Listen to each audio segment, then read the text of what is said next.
నమస్తే, నేను Sreeja, tarot card reader, crystal healer and horoscope reader. ఈ వీడియోస్లో మనం ద్వాదశ రాశులకి సంబంధించిన టారో కార్డ్ ప్రెడిక్షన్స్ చూద్దాము. అలాగే మీలో ఎవరికైనా సరే టారో కార్డ్ రీడింగ్ కోర్స్ కానివ్వండి, crystal healing, learning about crystals, అలాగే హారోస్కోప్ రీడింగ్ కావచ్చు, స్విచ్ బోర్డ్స్ థెరపీ కానివ్వండి, చక్ర హీలింగ్ కోర్స్ కానివ్వండి, ఎవరైనా నేర్చుకోవాలనుకుంటే స్క్రీన్ మీద కనిపిస్తున్న నంబర్స్కి కాల్ చేసి లేదా వాట్సాప్లో మెసేజ్ చేసి కోర్స్ కంటెంట్కి సంబంధించిన వివరాలు అడిగి తెలుసుకొని జాయిన్ అవ్వచ్చు.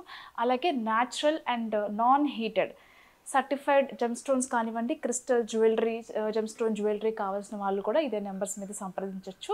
Thank you so much. ఈ ప్రెడిక్షన్స్ మనకి డిసెంబర్ 8వ తారీఖు నుంచి 14వ తారీఖు వరకు కూడా వర్తిస్తాయి. మీనరాశి టారో కార్డ్ ప్రెడిక్షన్స్ చూద్దాము.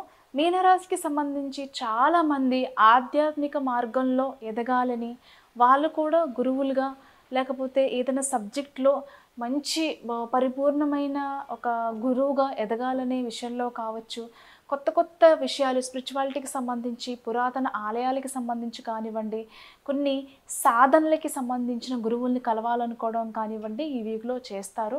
అలాగే కొన్ని పురాతనమైన ఆలయాలు సందర్శించడంతో పాటుగా కొంతమంది గురువుల్ని కూడా కలిసే అవకాశం కనిపిస్తుంది. అలాగే కొన్ని స్పిరిచువల్ గ్యాదరింగ్స్కి, ఈవెంట్స్కి అటెండ్ అవుతారు.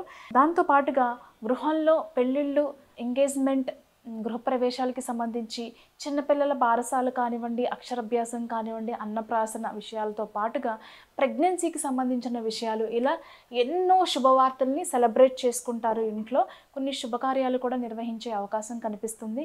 అలాగే మీరు కూడా కొన్ని శుభకార్యాలకి బంధువుల ఇంట్లో కానివ్వండి, మీ స్నేహితుల ఇంట్లో కానివ్వండి, తెలిసిన వాళ్ళ ఇంట్లో కానివ్వండి జరిగే శుభకార్యాలకి అటెండ్ అవుతూ ఉంటారు. రిలేషన్షిప్లో ట్రాన్స్పరెన్సీ అనేది చాలా అవసరం.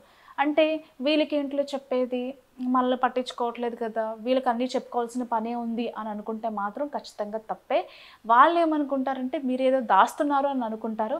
ఇలాగా కొంచెం నెగ్లిజెన్స్ కానివ్వండి, ఇగ్నోర్ చేయడం వల్ల కానివ్వండి, కొన్ని విషయాలు దాచడం కానివ్వండి, ఇలాంటి వాటి వల్ల కొన్ని డిస్టర్బెన్సెస్ వచ్చే అవకాశం ఉంది. కాబట్టి ట్రాన్స్పరెన్సీ అనేది చాలా అవసరం.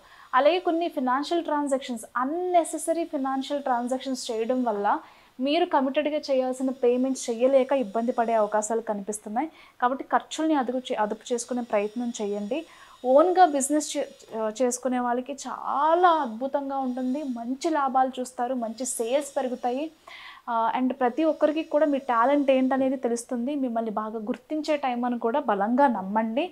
ఈ వీక్ అంతా కూడా చాలా ఫుల్ఫిల్మెంట్ అనేది ఉంటుంది. కాకపోతే ట్రాన్స్పరెన్సీ, మీరు చేసే బిజినెస్లో కానివ్వండి, మీ పార్ట్నర్షిప్లో కానివ్వండి, మీ రిలేషన్షిప్లో కానివ్వండి, ఎక్కడైనా సరే మీరు ట్రాన్స్పరెంట్గా ఉండడం, మీరుగా ఉండడం అనేది చాలా ఇంపార్టెంట్. అది గుర్తుపెట్టుకోండి. అలాగే సొంత ఇంటి నిర్మాణానికి సంబంధించిన శుభకార్యాలు కానివ్వండి, ఫ్లాట్లో ఇంటీరియర్కి సంబంధించిన విషయాల్లో కొన్ని మీటింగ్స్ కానివ్వండి, కొన్ని ప్లాన్స్ కానివ్వండి చేసుకుంటారు.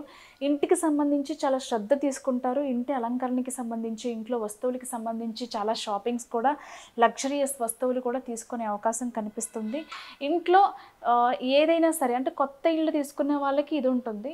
పాత ఇంట్లో కూడా కొన్ని రెనోవేషన్ వర్క్స్ కానివ్వండి, లేకపోతే వస్తువులు పాతవి అయిపోతే కనుక దాన్ని రీప్లేస్ చేసి కొత్త వస్తువులు పెట్టడం, ఇంట్లో కానివ్వండి, ఆఫీస్లో కానివ్వండి రెనోవేషన్ వర్క్స్ చేసే అవకాశం కూడా కనిపిస్తుంది.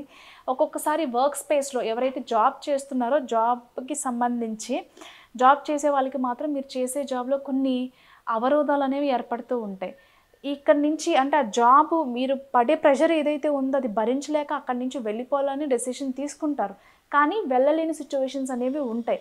ఇప్పటికిప్పుడు మనం జాబ్ మానేస్తే మన పరిస్థితి ఏంటి, మనం ఎలా సర్వైవ్ అవుతాము, చేయాల్సిన పేమెంట్స్, ఈఎంఐస్, క్రెడిట్ కార్డ్స్, లేకపోతే రెంట్స్, ఇవన్నీ మన ఖర్చులు ఎలా చేసుకోగలుగుతాము అనేది ఒక పక్క ఒక టెన్షన్ ఉంటుంది. ఇంకొక పక్క ఆఫీస్లో సిచ్యువేషన్స్ అనేవి మీకు అనుకూలంగా లేక చాలా స్ట్రెస్ అవుతూ ఉంటారు. కొంచెం ఓవర్కమ్ చేసుకుని బయటకు రండి. ఏది సడన్ డెసిషన్ తీసుకోవద్దు. పేషెన్స్ అనేది చాలా అవసరం. All the best.